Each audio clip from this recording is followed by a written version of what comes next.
My sister left her newborn on my doorstep with nothing but a note saying she couldn't do it. For 5 years, I became his mom. I taught him to walk, stayed up through fevers, watched him start kindergarten, and then, 3 weeks ago, she showed up asking for him back like he was something she just forgot at my house. I never planned to be a mother at 23, but when my sister disappeared and left her baby behind, I didn't have a choice. What started as temporary help turned into something I never expected. This is the story of how I became a mom to a child who wasn't mine, and how everything fell apart when his real mother decided she was ready to be a parent again. 5 years ago, I was fresh out of college, living in a tiny apartment, working my first real job at a marketing firm. My life was simple: wake up, go to work, hang out with friends on weekends, worry about normal 23-year-old things like paying student loans and figuring out my career. My sister Maya was different, 3 years older than me, but it always felt like I was the older one. She'd been struggling since high school, dropped out of college twice, moved from job to job, boyfriend to boyfriend. Our parents tried to help, but there's only so much you can do when someone keeps making the same mistakes over and over. When she got pregnant, nobody was surprised. Her boyfriend at the time was bad news. Everyone could see it except her. He left 2 months before the baby was born, and Maya moved back in with our parents. They were supportive, bought all the baby stuff, went to doctor appointments with her, did everything right. The baby was born on a Tuesday in March. A healthy boy, 7 pounds, 3 ounces. She named him Oliver. I visited her in the hospital, held him, thought he was cute like all babies are, and went back to my life. I figured Maya would do what new moms do, figure it out, grow up, step into the role, but that's not what happened. 3 months after Oliver was born, my doorbell rang at 11 at night. I wasn't expecting anyone. When I opened the door, nobody was there. Just a car seat on my doorstep with Oliver sleeping inside, a diaper bag, and an envelope with my name on it. My heart stopped. I grabbed the car seat, brought it inside, looked up and down the street. No sign of Maya. No car driving away. Nothing. The note was short. Her handwriting, messy and rushed. I can't do this. I thought I could, but I can't. Please take care of him. I'm sorry. I'll come back when I'm ready. Maya. I tried calling her. Straight to voicemail. Called our parents. They hadn't heard from her. Called her friends. Nothing. She was just gone. Oliver woke up crying. I'd never taken care of a baby before. Didn't know what I was doing, but I figured out how to make a bottle, changed his diaper, rocked him back to sleep. And just like that, my life completely changed. The first few months were terrible.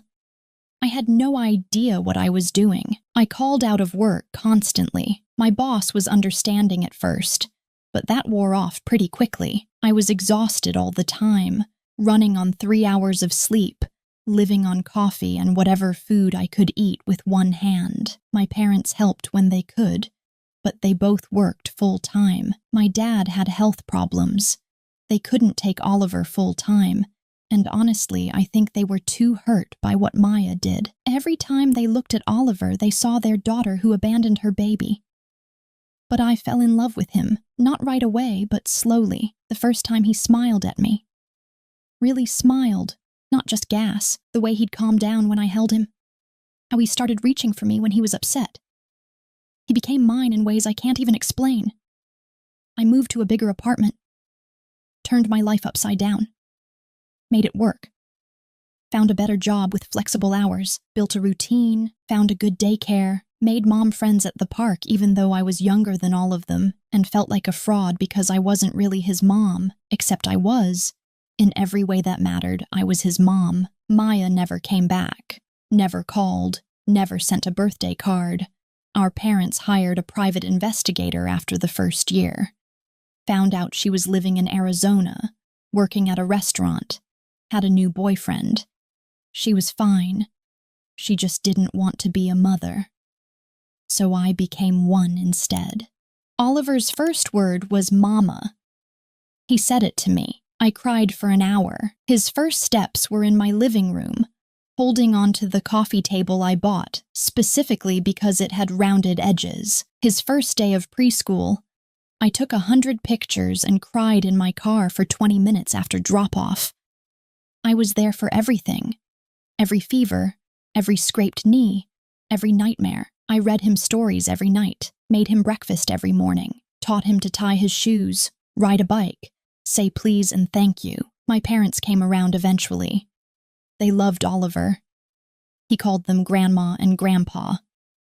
We spent holidays together, but there was always this shadow hanging over everything. The question nobody wanted to ask: what happens if Maya comes back? I tried not to think about it, pushed it down, told myself she was gone for good, that she'd given up her right to be his mother when she left him on my doorstep. I never legally adopted him. I should have. I thought about it so many times. But Maya would have had to give up her parental rights, and I couldn't find her to make that happen. And some part of me felt guilty about it. Like I'd be stealing something that wasn't mine.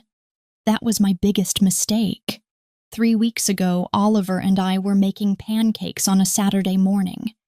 He loves helping in the kitchen, even though he makes a huge mess. We were laughing about something, I don't even remember what, when the doorbell rang. I opened the door and there she was, Maya. She looked different. Older, obviously. Healthier. Hair cut short, dressed nice. She looked good. Put together in a way I'd never seen her before. "Hi," she said, like it was nothing. Like she hadn't been gone for 5 years. I couldn't speak. Couldn't move, couldn't process what I was seeing. "I know I should have called first," she said. "Can I come in?" I should have said no. Should have slammed the door, but I stepped aside and let her in. Oliver came around the corner, still holding the spatula, pancake batter on his face. He looked at Maya with zero recognition. Why would he? He was 3 months old when she left. "Who's that, Mama?" he asked me.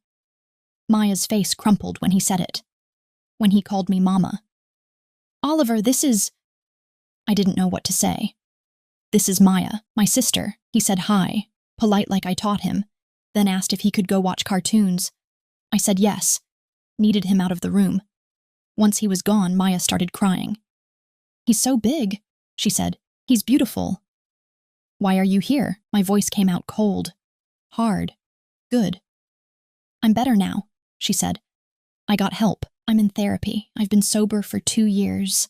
I have a good job, a stable life. I'm ready to be his mother." The room started spinning. "You're not his mother." "I am." We talked for 3 hours. Oliver watched TV and played with his toys, while his entire world was being discussed in my kitchen without him knowing. Maya told me everything. How she'd struggled with postpartum depression, so bad she had thoughts about hurting herself. How she knew she couldn't be a mother in that state. How leaving him with me was the hardest thing she'd ever done. But she thought it was the right choice. She told me about going to Arizona, checking herself into a program, getting on medication, working through her trauma. How she thought about Oliver every single day. How she wanted to come back sooner but kept telling herself she needed to be better first. More stable. More ready. "I appreciate everything you've done," she said. Like I was a babysitter. Like I hadn't given up 5 years of my life to raise her child. "But he's my son. I want him back. You can't just show up after 5 years and take him," I said. "He doesn't even know you. That's why I want to do this slowly. Let him get to know me, build a relationship, then transition him to living with me." Transition him? I felt sick. He's not a piece of furniture. He's a child. My child. "He's my child legally," she said. "I never gave up my rights. I'm his biological mother." And that was the truth that made everything else meaningless. Legally, she was right. I had no claim to him. I was just his aunt who'd been taking care of him temporarily for 5 years. After Maya left that day, I called a lawyer. Paid for a consultation I couldn't really afford. The lawyer was nice but honest. Do you have legal custody? No. Did she abandon him formally? No. Was her parental rights ever terminated? No. Then I'm sorry. But she has every legal right to take him back. I could fight it in court, the lawyer said. Try to prove that Oliver's best interest was staying with me. But it would be expensive. Probably wouldn't work. Family courts favor biological parents unless there's abuse or serious neglect. And Maya showing up healthy, sober, employed, ready to parent, that actually worked in her favor, showed she got help, and came back when she was ready. I felt like I was drowning. Maya started visiting twice a week, Tuesday and Thursday afternoons. She'd come over, play with Oliver, read him books. He was confused at first, but kids are adaptable. He started warming up to her. She was nice to him, brought him toys, made him laugh. It was killing me to watch. Mama, why does Maya come over so much? Oliver asked me one night at bedtime. I didn't know what to say. The lawyer told me I needed to start preparing him. That springing this on him suddenly would be worse. Oliver, there's something I need to tell you. I started. My heart was breaking. Maya is actually your first mommy. She couldn't take care of you when you were a baby, so I took care of you instead. But now she wants to be your mommy again. He looked confused.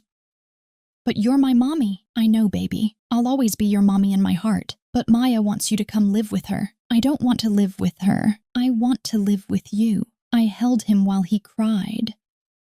While I cried, told him it was going to be okay even though I didn't believe it myself. It's been 3 weeks of this. Maya visiting. Oliver getting more attached to her, even though he keeps telling me he doesn't want to leave. My parents are furious with Maya, but legally there's nothing they can do either. Maya wants to take him in 2 months. Move him to her place across town. Says he can visit me on weekends at first, then we'll figure out a schedule. I'm losing my son. The boy I raised from 3 months old.